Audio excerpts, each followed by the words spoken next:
오늘 우리에게 주신 하나님 말씀은 신약성경 마태복음 10장 1절에서 6절까지 말씀입니다. 신약성경 15면에 있습니다. 마태복음 10장 1절에서 6절까지 말씀을 우리 한 목소리로 낭독하겠습니다. 예수께서 그의 12 제자를 부르사 더러운 귀신을 쫓아내며 모든 병과 모든 약한 것을 고치는 권능을 주시니라. 12 사도의 이름은 이러하니 베드로라는 시몬을 비롯하여 그의 형제 안드레와 세베대의 아들 야고보와 그의 형제 요한, 빌립과 바돌로메, 도마와 세리마테, 알페오의 아들 야고보와 다데오, 가나안인 시몬 및 가룟 유다 곧 예수를 판 자라. 예수께서 이 12를 내보내시며 명하여 이르시되 이방인의 길로도 가지 말고 사마리아인의 고을에도 들어가지 말고 오히려 이스라엘 집에 잃어버린 양에게로 가라. 아멘.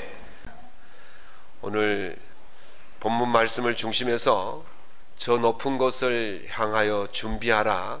두 번째 시간, 주님의 뒤를 이을 준비를 하라 라는 제목으로 하나님의 말씀의 은혜를 함께 나누고자 합니다.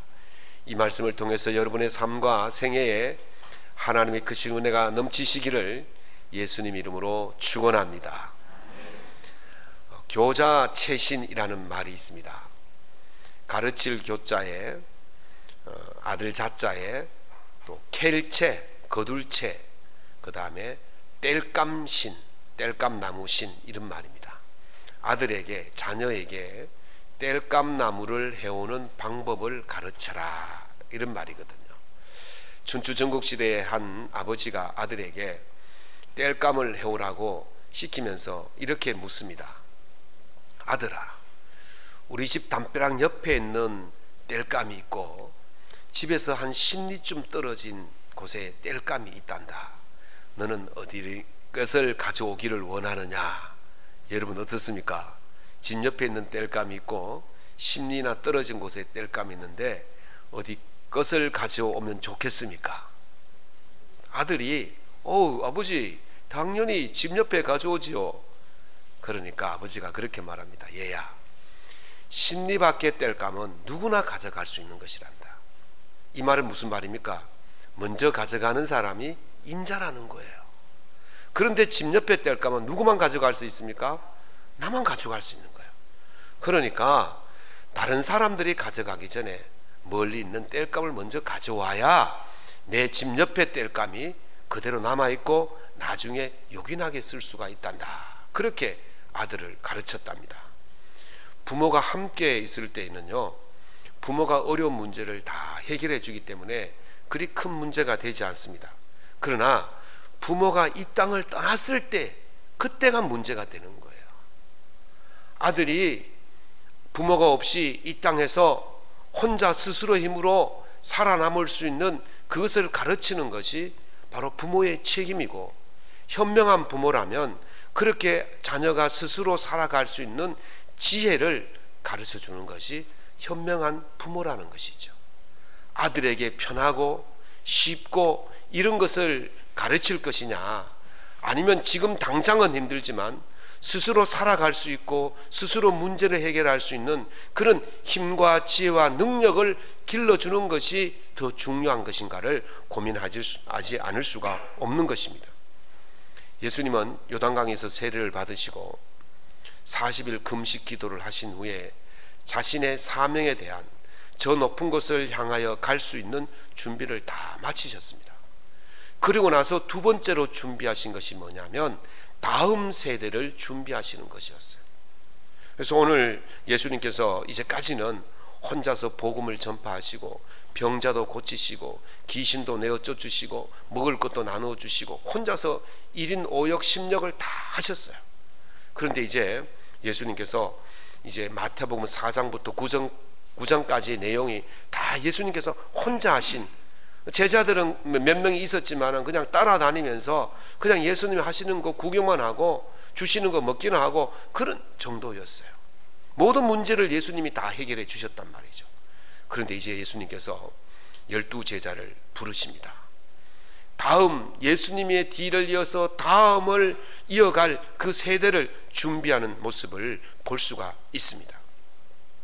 그리고 단순히 부르시기만 한 것이 아니라 예수님께서 십자가를 지시고 난 이후에 이 땅에 계시지 않으실 때에 제자들이 이 땅에 예수님 없이 살아가야 하는 그 삶을 어떻게 잘 살 수 있는지, 어떻게 예수님의 뒤를 이어서 사역을 감당하며 살 수 있는지를 준비시키시고 훈련하시는 장면이 오늘 본문의 말씀입니다. 오늘 본문의 말씀을 통해서 예수님의 뒤를 이어서 저 높은 곳을 향해 가기 위해서 무엇을 준비해야 하는지를 살펴보겠습니다. 이 말씀을 통하여서 훈련을 잘 받고 준비를 잘 하셔서 이 땅에서도 믿음으로 승리하고 하나님 나라에서도 영광을 얻는 그런 놀라운 복 있는 삶이 될 수 있기를 예수님 이름으로 축원합니다. 예수님께서 제자들이 가야 할 곳이 어디인지를 말씀해 주셨습니다. 10장 6절에 보면 이방인의 길로도 가지 말고 사마리아인의 고을에도 들어가지 말고 오히려 이스라엘의 집에 잃어버린 양에게로 가라, 그렇게 말씀하셨습니다. 이 이스라엘의 집에 잃어버린 양이란 말은 하나님을 떠나서 반대하는 자들입니다. 이사야 선지자들은 이 양을 이렇게 표현합니다. 그릇 행하여 다 각기 제 길로 갔거늘. 이사야 53장 6절에서 그렇게 말씀하십니다. 그릇 행하여 지멋대로 갔다는 거예요. 하나님을 떠나갔다는 거예요. 그런데 이사야 30장 9절에 보면 그 그릇 행하다는 말을 어떻게 표현하고 있냐면, 그들은 폐역하는 백성이요 거짓말하는 자식들이요 여호와의 법을 듣기 싫어하는 자들이다 그랬어요. 그릇 행한다는 말은 바로 하나님께 폐륜을 저지르는 사람이에요. 그릇 행한다는 말은 거짓말하는 자라는 거예요. 그릇 행한다는 것은 하나님 말씀을 듣기 싫어하는 자들이에요. 지금 예수님께서 이 예수님의 제자들을 어디로 보내시느냐, 바로 이 하나님 말씀을 듣기 싫어하고 하나님께 폐륜을 저지르고 거짓말을 일삼는 이 패역한 무리들에게 예수님께서 보내시고 계시는 것입니다. 다시 말씀드리면 적진 한가운데로 들어가라는 거예요. 적진 한가운데서 들어가서 살아남는 방법이 무엇이 있겠습니까? 영국 특수부대원들이 훈련하는 훈련을 시어 훈련이라 그래요.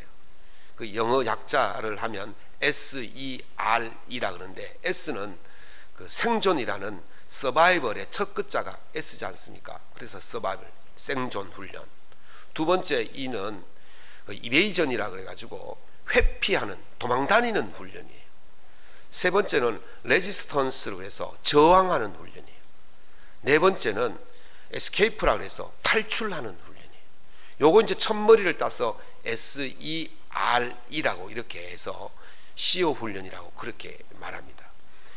그 적진 한가운데 들어가서 무기도 변변치 않고 식량도 없고 적이 자기를 잡으려고 우글거리는 그 속에서 극한 그 생활 속에서 생존하는 방법을 가르치는 것이 바로 이 시오 훈련입니다. 오늘 예수님께서 제자들을 가르치실 때의 이 말씀을 가르치는 내용이 오늘 마태복음 10장 전체를 쭉 보면 바로 그런 내용이 나오고 있어요. 그 첫 번째가 생존 훈련입니다. 9절에서 10절 말씀을 보면 너희 전대에 금이나 은이나 동을 가지지 말고 여행을 위하여 두벌 옷이나 신이나 지팡이를 가지지 말라 그러셨어요. 적진 한가운데 떨어지는 공수부대, 뭐 해병대, 특전사, 또 뭐가 있습니까? 그런 여러 부대원들이 들어가서 하는데 막 살림살이를 치렁치렁 막 보따리 다 들고 그렇게 바리바리 싸가지고 적진에 들어가면 그 살아남겠습니까? 아주 단촐하게 정말 소총 한 자루 아니면 당금 하나 아니면 한 하루 이틀의 식량, 그것을 가지고 적진 속에 들어가서 10일이고 20일이고 생존해내야 되는 거예요. 그러다 보면 총알도 떨어지고, 그러다 보면 식량도 떨어지고, 근데 그런 상황 속에서, 극한 상황 속에서 살아남을 수 있도록 훈련을 하는 거예요. 그래서 그 속에 들어가서 스스로 생존할 수 있도록 하는 것이죠. 10장 11절에 보면 어떤 성이나 마을에 들어가든지 그 중에 합당한 자를 찾아내어 너희가 떠나기까지 머물라. 스스로 찾아내라는 거예요. 현장에서 살아나는 방법은 빈손 빈몸으로 가지만 스스로 살아남을 수 있는 그 훈련을 통해서 살아남을 수 있음을 말씀하고 있습니다. 두 번째는 회피 훈련입니다. 회피란 말은 위험을 피해 도망 다니는 훈련입니다. 23절입니다. 이 동네에서 너희를 박해하거든 저 동네로 피하라. 내가 진실로 너희에게 이르노니 이스라엘의 모든 동네를 다니지 못하여서 인자가 오리라 하셨어요. 특수부대원들이 적진 한가운데에 들어가는 것은 보통 임무가 아닙니다. 특수임입니다. 주어진 임무를 끝낼 때까지 잡히면 안 되는 거예요. 죽으면 안 되는 거예요. 그래서 그 임무를 완수하기 위해서는 적의 눈을 이리저리 피해 다녀야 하는 것입니다. 군대에서 그것을 작전상 후퇴라고 합니다. 목적을 이루기 위해서 숨어 다니고 피해 다니고 도망 다니는 것. 임무를 위해서 무모하게 싸우지 말라는 것입니다. 중요한 것은 죽는 것이 아니라 살아남아서 임무를 완수하는 것입니다. 지금은 제자들이 죽어야 할 때가 아니에요. 지금은 제자들이 그 임무를 완수할 때입니다. 그러니까 지금 잡히고 지금 체포되어서 죽으면 안 되기 때문에 주님은 이 도망 다니라고 그렇게 말씀하시는 거예요. 세 번째는 저항훈련입니다. 저항훈련이란 말은 싸운다는 그런 말도 있지만은 이것은 적에게 잡혔을 때에 저항하는 거예요. 잡혔는데 어떻게 저항합니까? 적이 나를 체포하고 잡으면 나에게 정보를 캐내기 위해서 신문을 하겠죠. 말로 하겠습니까? 고문을 합니다. 모진 핍박을 줍니다. 그런 가운데에서도 그것을 이겨낼 수 있는 힘이 바로 저항력인 것이죠. 17, 18절에 보면 너희를 공회에 넘겨주겠고 그들의 회당에서 책짓질하리라. 너희가 나로 말미암아 총독들과 임금들 앞에 끌려간다 그랬어요. 우리가 그 앞에 붙들려 가가지고 책짓질 당하는 고문을 당한다는 것이죠. 그런데 그런 고문을 당할 때에 이길 수 있는 힘을 기르게 하는 것이 주님의 훈련의 목적인 것입니다. 네 번째가 바로 탈출 훈련입니다. 14, 15절의 말씀입니다. 누구든지 너희를 영접하지도 아니하고 너희 말을 듣지도 아니하거든 그 집이나 성에서 나가 너희 발의 먼지를 떨어버리라. 내가 진실로 너에게 이르노니 소돔과 고모라 땅이 그 성보다 견디기 쉬우니라. 아멘. 멸망할 그곳에 오래 있으면 안 돼요. 적에게 체포되어서 고문당하고 오래 있으면 결국 죽을 수밖에 없는 것이죠. 그래서 그것을 탈출하라는 거예요. 그것을 탈출할 수 있는 능력을 무엇을 가지고 훈련을 통해서 그 능력을 받을 수가 있게 된다는 말씀을 하고 있는 것입니다. 훈련 받는 동안은 괴롭습니다. 어렵습니다. 포기하고 싶습니다. 그러나 이런 훈련을 다 받으면 우리에게 큰 은혜가 있는 줄로 믿습니다. 어떤 은혜가 있느냐? 믿음의 근육이 단단해져서 영적인 건강을 얻을 수가 있습니다. 어미 독수리가 새끼 독수리를 이제 날개가 조금 나면 그 절벽 둥지에서 둥지 밖으로 밀어 떨어뜨립니다. 그러면 이 새끼 독수리가 살겠다고 그 손바닥 반만한 날개를 막 살겠다고 얼마나 퍼득이겠습니까? 막 퍼득이지만 그 힘이 없어서 결국 절벽 밑으로 추락하는 거예요.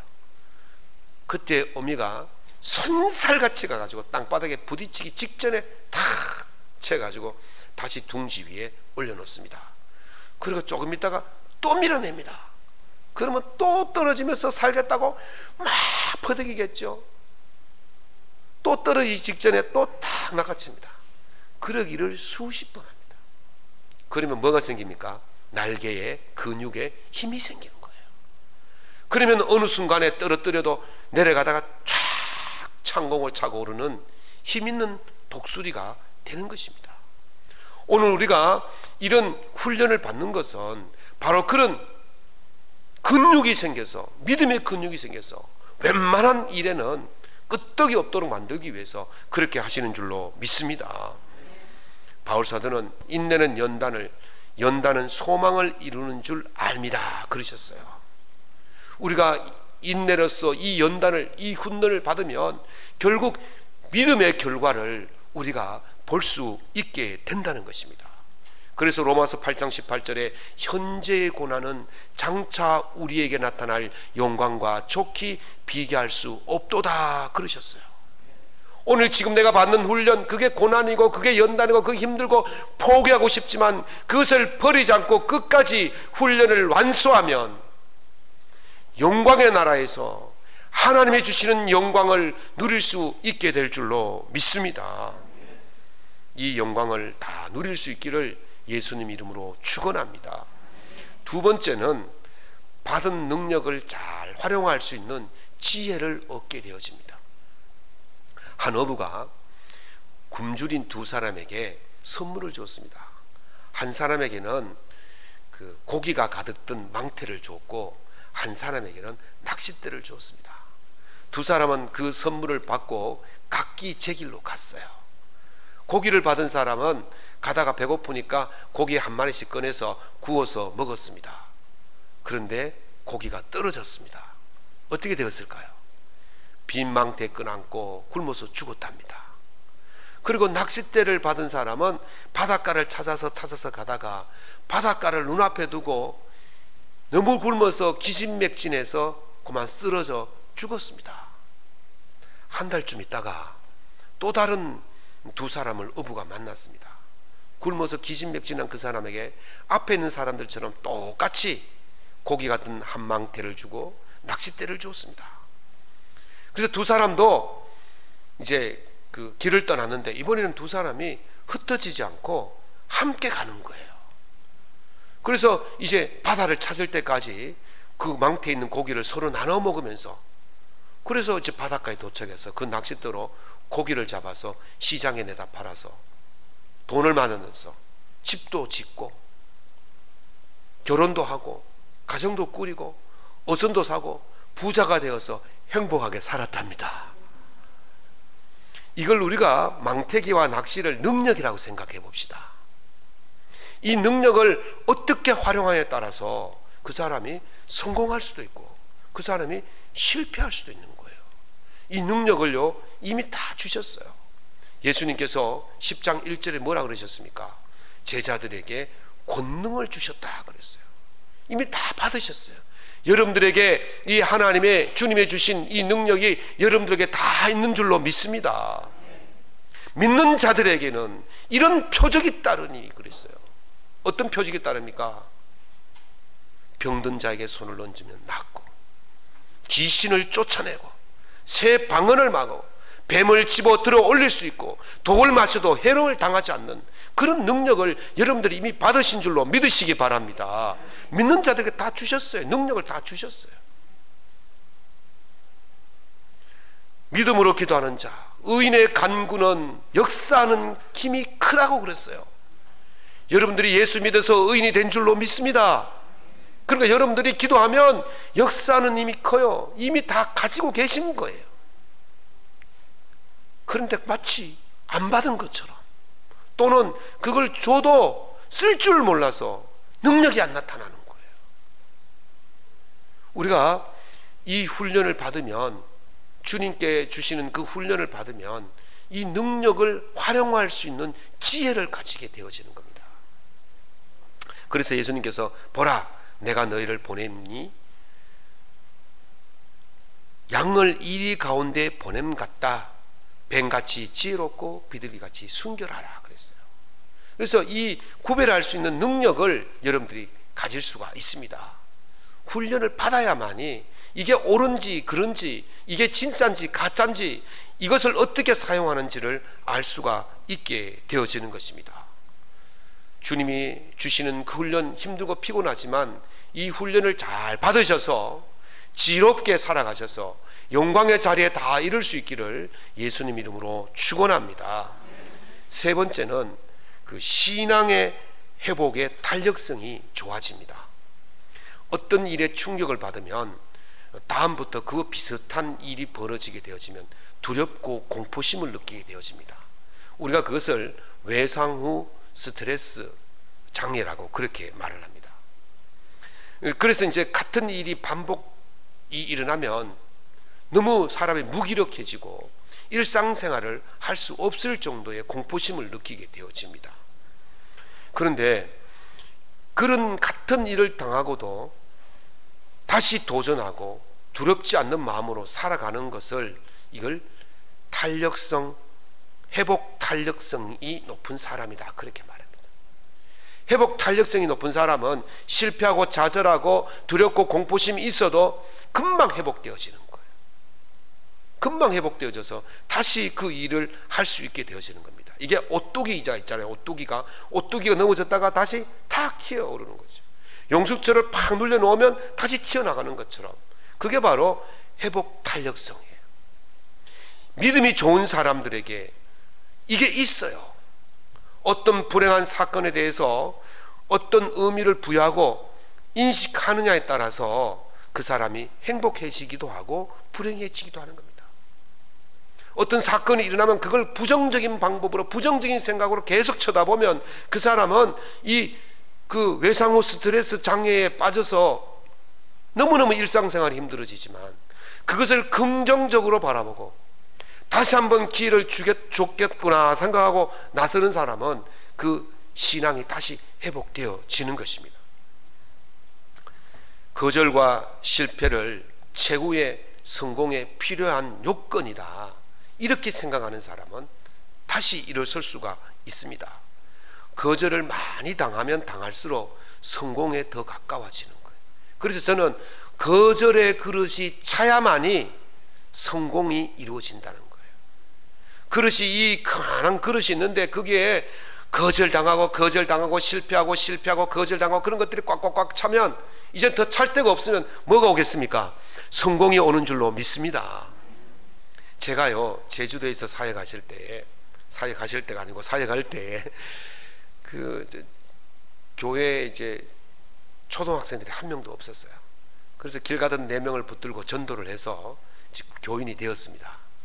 근데 그 아이들을 이제 전도해서 그 아이들을 통해서 한 1년도 안 돼서 아이들 한 50명쯤 늘어났어요. 그런데 이 아이들이, 가정들이 어떠냐면 전부 다 결손 가정이에요. 집에 가보면요, 초등학교 3, 4학년이 일주일째 절 둘이만 있는 거예요. 집에 들어가면 막 라면 봉지, 과자 봉지, 막 발을 들어 놓을 수 없을 만큼 그렇게 막 꽉 차 있을 정도로. 엄마는 육지로 돈 벌어 가고 아버지는 배 타러 돈 벌러 가고. 그러니까 애들이 있는 거예요. 그러니까 걔들이 먹고 자고 이런 문제는 고사하고, 그 제주 지역에 그렇게 많은 관광지가 있어도 가보지도 못했던 애들이에요. 그래서 제가 사비를 들여가지고 관광버스 한 대씩 대절하고 식사 준비하고 이렇게 해서 한 달에 한 번씩 이 아이들을 데려서 제주 지역에 있는 유명한 관광지는 다 다녔죠. 그런데 이게 자금이 한계가 있는 거예요. 그래서 이제 전화를 드리면 결손 가정, 소녀 가정이라고 잘 말씀드리면 이제 무료로 이렇게 입장을 시켜주기도 했어요. 한 번은 제주 신문을 봤더니만 그 제주 서귀포에 이 풍선 기구가 있어요. 그게 막 굉장히 높이 올라가거든요. 그걸 소녀 가정들에게 무료로 태워준다는 거예요. 옳았구나. 그래서 제가 전화를 드렸죠. 그랬더니 대표님이 안 계신다고 안 받는 거예요. 또 드렸죠. 또 안 받는 거예요. 제가 한 달 내내 전화를 했어요. 전화하고 나중에요, 그 전화기 너머 소리로 남자 굵직한 목소리 들리는데 오라 그래라. 오라 그래라. 짜증이 나가지고 막 신문에는요 그럴듯하게 내놓고는 실제로 가면 이렇게 50명이 가니까 자기들이 주판을 튕겨봤겠죠. 15,000씩 해서 50명이 얼마겠습니까? 거의 뭐 75만원, 100만원 가까운 돈이니까 얼마나, 한두 명 오면 태워주겠는데 50명이니까. 그런데 제가요 계속 거절을 당했지만은 계속 했더니만 거절이 차니까 성공이 온 줄로 믿습니다. 거절이 차야 되는 거예요. 한 번, 두 번 거절당했다가 포기하지 마시기 바랍니다. 우리 예전에 그 전도왕에 대한 책들이 많이 나왔어요. 그 고구마 전도왕, 진돗개 전도왕, 자장면 전도왕, 이런 사람들의 책을 제가 읽어보니까 특징이 뭐냐면 거절에 대해서 낙심하지 않는 거예요. 고구마 한번 찔러본데 이게 생고구마라 그러면 또 찔리고 또 찔리고 또 찔리고 또 찔리고 나중에는 이 고구마가 찔리가지고 할 수 없이 끌려오도록, 진돗개처럼 한번 물으면 절대로 놓지 않고 10번이고 100번이고 1000번이고 거절당하면 거절당할수록 계속해서 하니까 나중에 이 사람들이, 거절하는 사람들이 지치는 거예요. 거절하는 사람들이 거절을 포기하는 거예요. 거절당하면 당할수록 우리에게 뭐가 생깁니까? 우리는 내성이 생기는 거예요. 근육이 생기는 거예요. 믿음이 생기는 거예요. 확신이 생기는 거예요. 그러면 거절의 끝날에는 반드시 성공이 있게 될 줄로 믿습니다. 믿음과 신앙 회복 탄력성은 비례합니다. 믿음이 좋을수록 신앙 회복 탄력성이 좋습니다. 어릴 때 교회 학교에서 배운 노래가 있습니다. 바람 불어도 괜찮아요, 괜찮아요, 괜찮아요. 파도 일어도 괜찮아요. 나는 괜찮아요.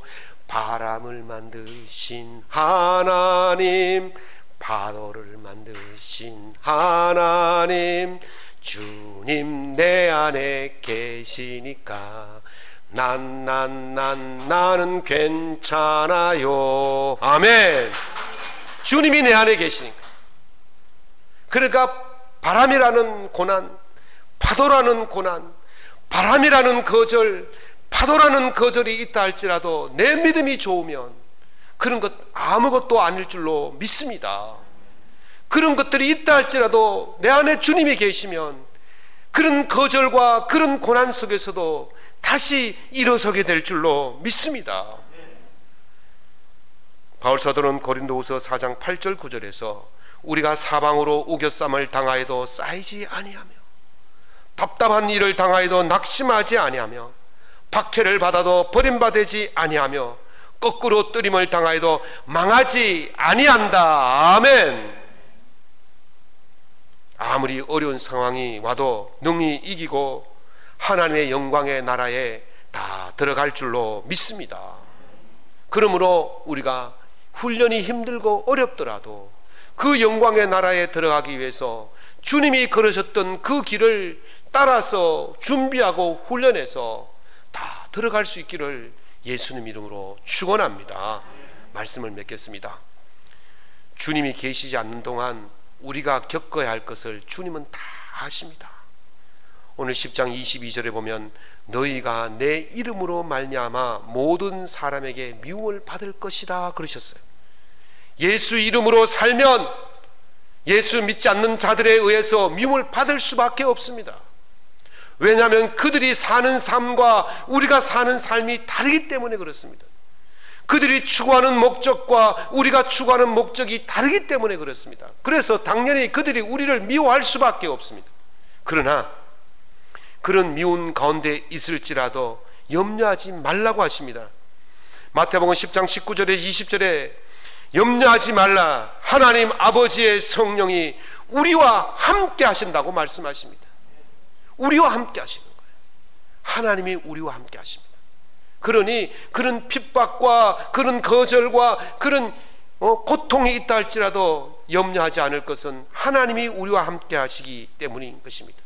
끝까지 견디는 자는 구원을 얻는다고 말씀하십니다. 거절을 당하면 당할수록, 삶이 힘들면 힘들수록 하나님이, 주님과 우리가 더욱 밀착되어질 줄로 믿습니다. 이걸 아는 사람들은 거절을 당하고 핍박을 당하고 훈련이 고돼도 포기하지 않는 겁니다. 좌절하지 않는 것입니다. 삶이 어려워도 다시 금방 믿음이 회복되어지는 역사가 일어나는 것입니다. 사랑하는 성도 여러분, 결코 이 믿음을 잃지 않기를 바랍니다. 주 예수님을 믿는 이 믿음만 꼭 지킨다면 어떤 거절과 핍박과 어려움 속에서도 여러분은 다시 일어날 것입니다. 주님이 여러분을 일으키실 것입니다. 이 훈련을 잘 받으셔서 주님의 뒤를 잇는 다음 세대, 하나님의 영광의 나라에 들어간 그런 세대가 될 수 있기를 예수님 이름으로 축원합니다.